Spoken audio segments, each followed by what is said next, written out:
SteamRoller. Sir Handel kept slipping between the rails, so they gave him new wheels with broad tyres. The other engines teased him. "Look at his SteamRoller wheels," they laughed. "You shut up," Sir Handel snorted. "You're jealous. My wheels are special like Peter Sam's funnel. Now I'll go faster than any of you." "You'll never," the engines were surprised. Sir Handel's trains were usually late. Skarloey winked.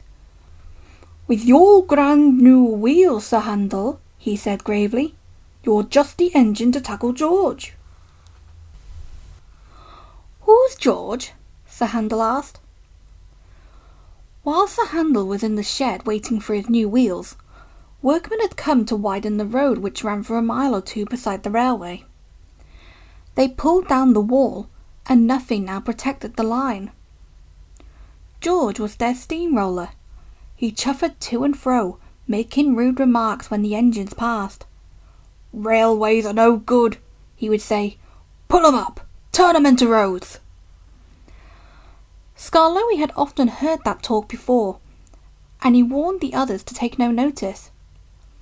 But he hoped that, when the two boastful engines met, he and the others would have some fun.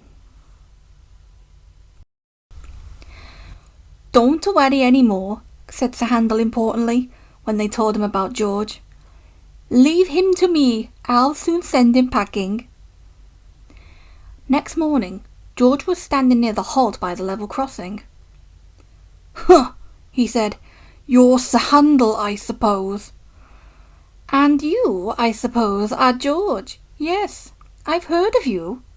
"And I've heard of you. You swank around with steamroller wheels pretending you're as good as me." "Actually," said Sir Handel sweetly, "I'm better. Goodbye." He puffed away. George chuffered, fuming.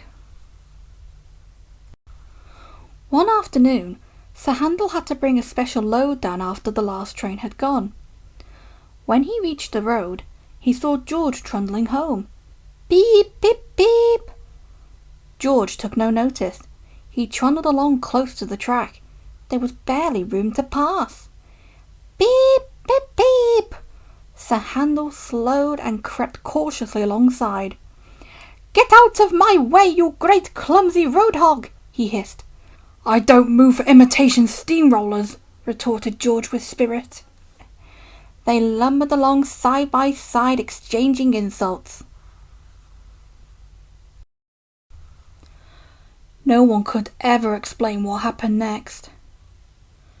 George's drivers say he signalled for Sir Handel to stop. Sir Handel's drivers say he signalled to George. There was a crash.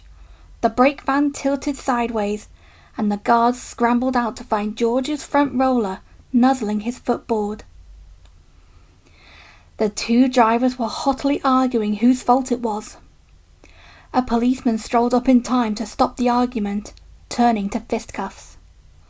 And when Sir Handel's firemen came back with Rusty and Mr. Hugh, they all set to work clearing up the mess. Neither engine had been going fast enough to cause much damage, so Sir Handel was able to bring his train on when George had backed himself away. Next day, the workmen put a fence between road and railway, and then went away, taking George with them.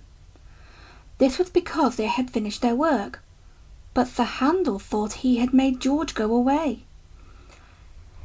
He was more conceited than ever, and talked everlastingly about steamrollers. "Oh dear," whispered Skarloey one evening. "He's worse than ever. I'm sorry my plan was no good." "Never mind," said Rusty. "We'll think of something else." But they had no need to do that, for some boys came and asked Mr. Hugh if they could look at the engines. Almost at once, one called out, "Look! Here's Sir Handel. He raced a steamroller last week. The roller nearly beat him too. It was most exciting." Sir Handel never mentioned steamrollers now.